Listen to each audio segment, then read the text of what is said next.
Imagine कीजिए आप रात को 4 अक्टूबर 1582 को सोए और जब अगली सुबह उठे तो पता चला कि आज 15 अक्टूबर है। तो ये 10 दिन बीच के गायब हो गए। तो अब आप सोचोगे ये किसी टाइम ट्रैवल मूवी का सीन तो नहीं, लेकिन ये सच में हुआ था हमारे अपने कैलेंडर के साथ। पर ये क्यों, आखिर किसने किया और इस सब का हमारी जिंदगी पर क्या असर पड़ा? आज के वीडियो में हम इस दुनिया के सबसे अजीब कैलेंडर के रहस्य को समझेंगे, शुरू से लेकर आज तक के सबसे अनोखे फैक्ट के साथ। So let's decode. पर सबसे पहले चलिए 2000 साल पीछे चलते हैं, जब हमारा सबसे पहला फेमस सोलर कैलेंडर आया। वो था जूलियन कैलेंडर।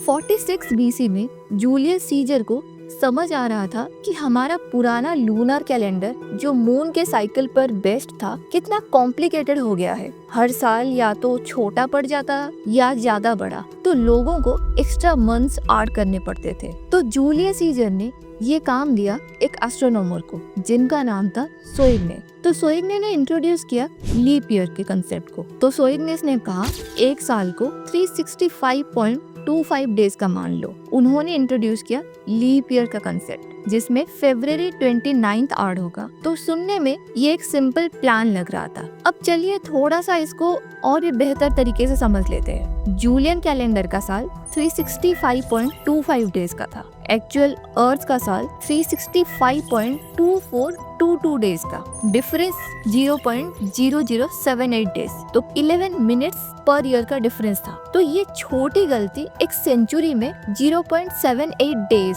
और 128 सालों में एक पूरा दिन गलत कर देती थी। जरा सोचिए, अगर आज के फोन के कैलेंडर में हर साल 11 मिनट गलत जुड़ते रहे तो 500 साल बाद आपकी बर्थडे सर्दी के बजाय गर्मी में आएगी। और ये गलत टाइम एक्यूमुलेट होता गया 46 बीसी से लेकर 1582 एडी तक। और तब दुनिया को समझ आया कि हमारे ईस्टर के डेट्स भटक रहे हैं।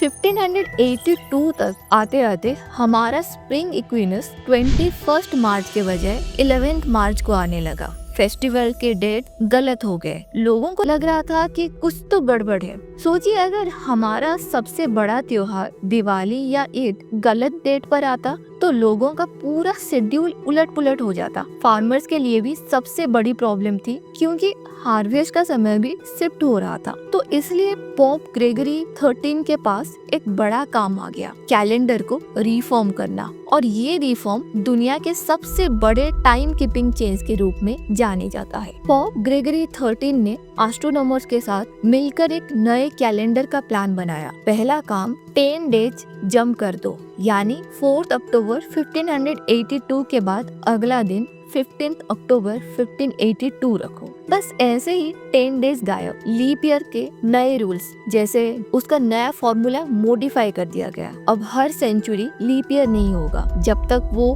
400 से डिविजिबल ना हो। जैसे 1600 लीप ईयर था, पर 1700, 1800, 1900 ये सब लीप ईयर नहीं। 2000 फिर लीप ईयर रहा। तो इसका डेली लाइफ पर क्या इम्पैक्ट रहा होगा? आज हम लोगों को ये सब नॉर्मल लगता है, लेकिन सोचिए लोगों के मन में कितनी उलझने उस टाइम पे थी। ब्रिटिश एम्पायर जैसे प्रोटेस्टेंट कंट्रीज ने इस चेंज को 1752 में एक्सेप्ट किया। तब लोगों ने प्रोटेस्ट किया, कहते हुए हमारे 11 दिन वापस। ये बात ठीक वैसे ही जैसे अगर आज आपको कोई कहे कि आज आपका फोन के सब इवेंट्स एक दिन आगे शिफ्ट हो गए, सब अपॉइंटमेंट, सब बर्थडे, सब एक जंप मार गए, आप भी गुस्सा हो जाओगे ना। रसिया जैसे कंट्रीज ने 1918 के रिवॉल्यूशन के बाद ये स्विच किया। ग्रीक लोगों ने तो 1923 तक वेट किया। और इसी तरह दुनिया के कई कल्चर्स के अपने अपने कैलेंडर्स भी हैं। तो चलिए देखते हैं दुनिया के सबसे अनोखे कैलेंडर्स को।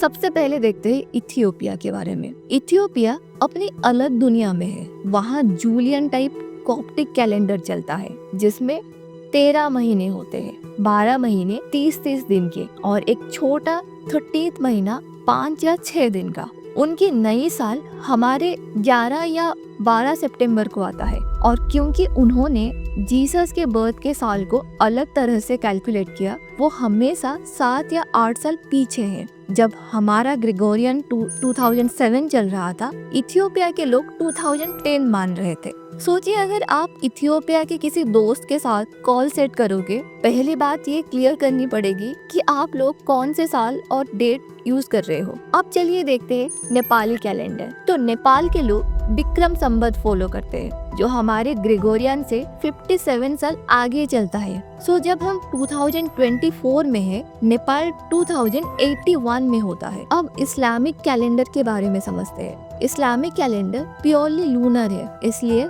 रमजान हर साल 10 या 11 डेज पहले आता रहता है ग्रेगोरियन के हिसाब से। और सोचिए, अगर दुनिया के सब लोग अपनी अपनी तरीके फॉलो करते हैं तो हमारा इंटरनेशनल ट्रेड, फ्लाइट, फोन सब डिजास्टर हो जाता है ना। आज की दुनिया में सब कुछ एक्यूरेट होना चाहिए। जीपीएस, स्टॉक मार्केट, सैटेलाइट्स सब हमारे टाइम कीपिंग पर डिपेंड कर रहा है। ये सिर्फ लीप ईयर्स की बात नहीं, ये लीप सेकेंड्स भी ऐड करने पड़ते हैं, क्योंकि अर्थ के रोटेशन के छोटे छोटे वेरिएशंस भी हमारे क्लॉक्स को इफेक्ट करते हैं। डेली इम्पैक्ट जैसे, जरा सोचिए, अगर लीप सेकेंड ऐड ना करे तो 1000 साल बाद हमारे क्लॉक्स सबसे गलत हो जाएंगे। फिर हमारा नून भी शाम के टाइम पर हो रहा होगा। इसलिए हर 6 महीने या 1 साल के बाद लीप सेकेंड ऐड होता है, जिससे हमारे फोन के क्लॉक्स, कंप्यूटर सब सिंक में रहे। ये सब देख के आपको समझ आ रहा होगा कि हमारा सिंपल कैलेंडर कितनी कॉम्प्लिकेटेड जर्नी के बाद आज ये शेप में पहुंचा है। जूलियस सीजर के लेकर पॉप ग्रेगरी तक और इथियोपिया के अनोखे 30th महीने से लेकर हमारे लीप सेकेंड्स तक, ये सब एक ही बात के लिए है, टाइम को ठीक समझना। क्योंकि अगर हमने टाइम को गलत गिना तो हमारी दुनिया के सब सिस्टम्स फेल हो जाएंगे, फेस्टिवल से लेके फाइनेंशियल ट्रांजैक्शन तक। इसलिए अगले बार जब आप अपने फोन का कैलेंडर स्क्रॉल करोगे या लीप ईयर के 29 फरवरी को देखेंगे या फिर इथियोपिया के न्यू ईयर के बारे में सुनोगे, याद रखिएगा ये सब एक अनोखी हिस्ट्री का नतीजा है। अगर ये वीडियो आपको इन्फॉर्मेटिव लगी तो लाइक करना, शेयर करना और कमेंट्स में बताना आपको सबसे अजीब कैलेंडर फैक्ट कौन सा लगा। और अगर आप चाहते हैं कि मैं किसी और ऐसे टाइम कीपिंग मिस्ट्री पर वीडियो बनाऊं तो मुझे जरूर बताएं। तो मैं हूँ देवी और आप देख रहे हैं देवी डिकोड। फिर मिलेंगे अगली वीडियो में, तब तक के लिए स्टे क्यूरियस, स्टे इन्फॉर्म्ड। जय हिंद।